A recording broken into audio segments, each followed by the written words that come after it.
pagi dokter, maaf sekalian. Izin saya menyampaikan jurnal reading divisi saya tentang cross-femoral femoral venous bypass untuk iliofemoral venous occlusion using intravenous femoral. Dengan fasilitator Dr. Oki, seperti apa? Izin, Mbak. Jadi eh, untuk jurnal sebenarnya untuk eh, kasus ini saya belum pernah menemukan adanya kayak meta-analisis atau review. Yang saya temukan adalah kumpulan dari case report. Jadi ini saya ambil judul-judulnya Close Femoral Femoral Venous Bypass for Femoral Venous Occlusion using Autogenous Vein Graft. Ini dari jurnal Cerebrovascular and Vascular Doctor tahun 2008. Dari jurnal ini untuk pendahuluannya, jadi semuanya untuk bypass sendiri pembedahan tujuan kembali lagi karena underlyingnya ada DVT, jadi tujuan terapi dari DVT sebenarnya adalah untuk mencegah thrombus pulmonary embolism, post thrombol syndrome dan rekurrensinya. Terapinya bisa menggunakan antikoagulan, trombolisis, trombektomi maupun pembedahan dari rekonstruksi. Nah, sebelum kita membahas tentang jurnal yang tadi, kita mungkin ada review sedikit tentang DVT. Untuk DVT sendiri, ini rekomendasi satu dilakukan untuk pre-test dulu, untuk scoring dulu. Ada namanya well scoring system. Di sini dibagi menjadi moderate, low, dan high. Ini sudah sering kita lakukan. Kemudian juga di scoring juga untuk profit ini apakah ini kasus mayor, minor, maupun persisten. Nanti akan ada alurnya. Jadi kalau sudah dapat tadi, well score-nya apa, terus pastiin dia apa, mayor, minor, atau persisten. Kemudian untuk penunjangnya, kita bisa yang pertama melakukan pemeriksaan di bimer atau laboratorium. Kemudian yang kedua, kita bisa menggunakan ultrasound, ini kit standarnya untuk mendiagnosis sebuah adanya trombus di deep vein. Kemudian ada yang ketiga, keempat ada CT venografi dan magnetic resonance tomography. Ini ketika kita rekomendasi satu untuk ultrasoundnya, jadi ketika kita suspek dari scoring yang sebelumnya tadi, adanya deep vein thrombosis, kita menunjukkan untuk melakukan ultrasound. Ini alurnya. Jadi kalau misalnya kita sudah menemukan clinically dari Wellspur tadi, klinisnya dia menunjukkan adanya DVT, kemudian dari resikonya juga dia apa namanya ke arah pulmonary embolism itu ada, kita lakukan asesmen pretest probability seperti yang tadi ada skornya. Kalau misalnya dia likely DVT, ya itu dan skornya yang tinggi, kemudian mayor, kita lakukan ultrasound seperti itu. Kalau misalnya negatif, kita bisa ulangi lagi nanti ultrasound 5 sampai 7 hari. Tapi kalau misalnya dia tampak dari ultrasound itu, misal apa namanya adanya trombus, apa namanya compressible. Nah, ini ada pilihan yaitu CT tomografi atau MR tomografi seperti itu. Setelah itu baru positif ditemukan ada DVT dan kita lanjut ke manajemen. Nah, kalau misalnya dia unlikely, kita bisa lakukan pemeriksaan di bimer terlebih dahulu. Jika positif, kita lakukan ultrasound. Kemudian kalau misalnya tanpa adanya non compressible, kita bisa ada trombus, kita lakukan CT, sonografi positif. Kalau misalnya memang setelah dedimernya negatif, udah kita nggak usah suspek itu. Oke, untuk terapinya, almost sebenarnya untuk DVT itu dia outpatient. Jadi kita terapinya adalah setelah inisial kita biasanya poliklinis seperti itu. Terapinya lanjut di poliklinik. Jadi di sini bagi ada 3 fase. Ada pertama diagnosis terlebih dahulu, 5 sampai 10 hari. Kemudian kita lakukan inisial manajemen. Inisial manajemen itu bisa mulai dari trombolitik terapi, pemasangan efusi filter maupun antikoagulan untuk inisial.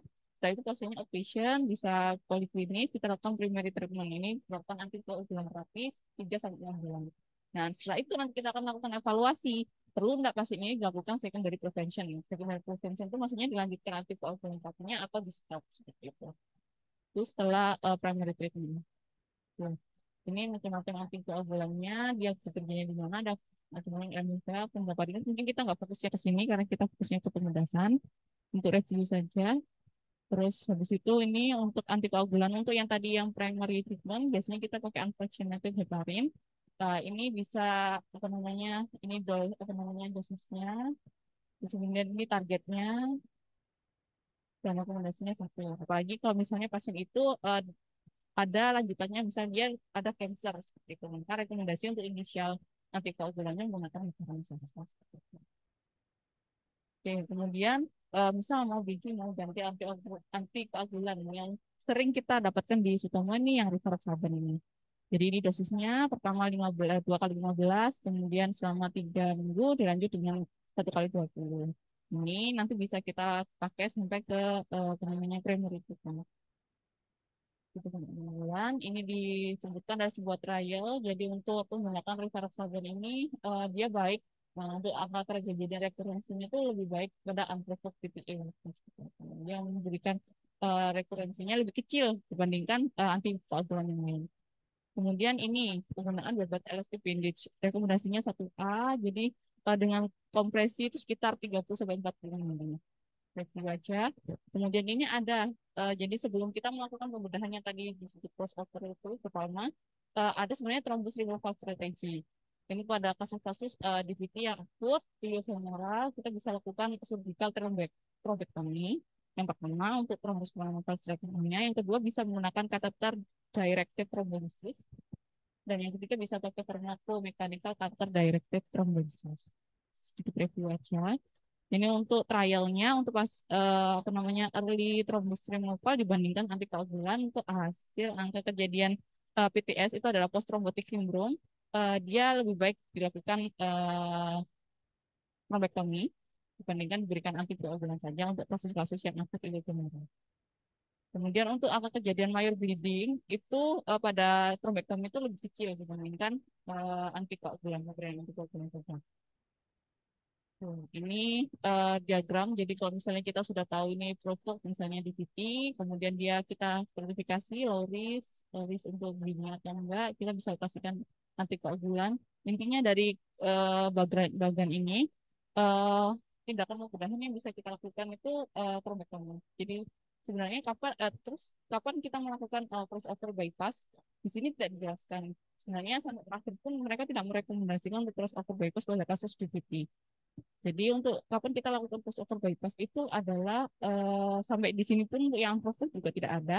Jadi kita lakukan ini ketika kita menemukan oklusi di iliofemoral. Sedangkan untuk femoral ke bawah, di low, itu tidak dapatkan tembus.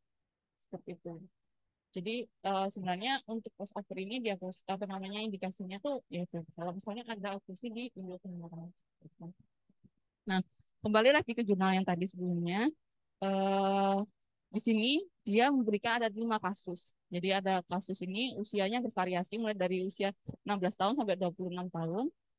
Ini pasiennya simptomnya juga bervariasi mulai dari yang 3 tahun sampai 17 tahun. Begitu. Ini etiologinya mulai dari trauma, kemudian imobilisasi, idiopatik, atau sebelumnya pernah ada operasi. Gitu. Untuk ini juga GSP-nya untuk yang akan dilakukan crossover itu bervariasi mulai dari 3 sampai 5 dan site of fungsinya juga ini dari iliac bone. Ada satu yang tumor untuk yang kanker.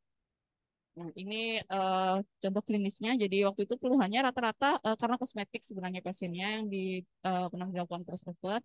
Kemudian edem dan ini ada varikus pada merasa tidak nyaman. Kemudian ada yang flekmasia juga akut itu dilakukan crossover. Jadi untuk yang dilakukan pada jurnal kali ini tuh jadi misal ini ada kursi di sini mereka mengambil GSP dari sisi kontralateral yang sehat, kemudian dilakukan tunneling, dilakukan anastomosis endocyte pada kanan femoral vein yang isi yang sakit seperti itu. Ini yang dilakukan pada kelima pasien tadi. Oke, ini hasilnya. Untuk outcome-nya, ya, oh ya, sebelum sebelum ke follow up outcome-nya, mereka lakukan Doppler untuk evaluasi potensi dari anastomosisnya. Ini anastomosisnya menggunakan ultrasonografi, kemudian outcome-nya ini eh, rata-rata ini varicosity-nya berkurang, daerah subpubik. Tadi kan ada spotting varicose itu juga berkurang, kemudian nyerinya yang berkurang, simptomnya mereka berkurang. Yang kurang dari penelitian ini, mereka hanya follow up early outcome saja. Gitu. Tapi memberikan efek yang baik untuk pasien-pasien setelah post-operative diagnosis. Oke, nah ini yang tadi kita bahas untuk pembedahan ada open venous surgery. Sebenarnya ada dua, yaitu femoral venous post-operator atau yang sering disebut dengan palmar prosedur dan iliofemoral bypass. Nanti hari ini kita akan fokusnya pada palmar prosedur. Ya, indikasinya kapan pembedahan rekonstruksi crossover cross femoral venous bypass ini ketika didapatkan persistent isolated, jadi pada unilateral iliac atau common femoral vein gitu. Dengan severe venous insufficiency yang unresponsive pada konservasi terapi. Jadi kita lakukan terapi terlebih dahulu, kemudian tidak tidak membaik, kemudian ada isolated, jadi salah satu aja unilateral iliac untuk operasinya seperti itu. Kemudian yang kedua didapatkan hemodinamik atau venografi stable occlusion yang maksudnya oklusinya itu tetap dalam waktu 1 tahun seperti itu. Kemudian ada claudication, indikasi yang ketiga yang tidak respon terhadap terapi seperti itu. Dan yang terakhir itu pasien dengan progressive swelling, jadi progresif ada namanya pembengkakan pada secondary karena kompresi dari luar. Itu tumor, kasus yang itu pasiennya nah, untuk pemilihan graftnya, untuk classical palmo prosedur itu biasanya menggunakan contralateral synchronous vein, tapi sebenarnya bisa juga menggunakan arm vein atau protective graft. Gitu. Kita menggunakan Quetzalcoatlus. Nah, ini untuk teknik pembedahannya, jadi sama seperti kita harvesting SPG, yang dilakukan yang kontralateral, jadi seperti kita intravenous SPG, cuma yang dipakai kan yang di daerah femoral seperti ini. Ini hanya teknik saja handling kita waktu pembungkusan SPG seperti itu. Nah, ini jadi untuk yang pada isi lateral yang terkena gitu, ini cara kita untuk mengidentifikasi. Kemudian ini insisinya di medial, dari ini arteri yang di kita bahas. Oke. Jadi kemudian setelah kita buka, ini pertama kali kita akan lihat SPG-nya. Nah, ini kita tanggalin, misal katakanlah yang di sebelah sini nih yang sakit ya, terus ini yang sehat. Kita tunneling suprapubik, ini tekniknya yang tunneling. Jadi di sini kan ini vena. Ini vena, ini arteri, dia ada cabangnya profunda ini yang dia ke bawah seperti itu. Terus ini cabang femoral, ini SPG-nya nanti. Kalau ini yang sisi yang sehat, berarti kita akan bawa SPG ini yang dari sisi ini yang sakit, sisi yang sehat ke sini, cabang femoral. Jadi kita panggilin. Hmm. Terus setelah itu ini kita identifikasi, kita tegel-tegel mulai dari femoral vein-nya, SPG, terus habis itu ini penang femoral vein-nya, terus ini profundanya, kita kontrol, kemudian oke, ini untuk common femoral vein-nya kita seperti anastomosis apa sih itu kita venotomi atas bawah, kemudian ini setelah kita tadi observasi SPG-nya, kita anastomosis yang pusat ke common femoral vein dengan polen evaluasi post bypass itu biasanya kita akan lihat potensi dari vena iliofemoralnya, kontralateralnya harus paten, terus abis itu dari cover run off-nya juga paten, kemudian adanya peningkatan gradient sekitar 4 sampai 5, jadi pressure dari venanya itu yang setelah kita bypass berarti 4 sampai 5 mm. Gitu. Kemudian adekuat dari distal venous vein-nya, mulai dari profunda femoral, jadi kita USG, gitu. Terus dapat rekanalisasi pada superficial femoral vein. Kemudian apa namanya minimal sih diameternya 4 sampai 5 dengan tidak ada tanda-tanda varikosis. Ini indikator kebasahan.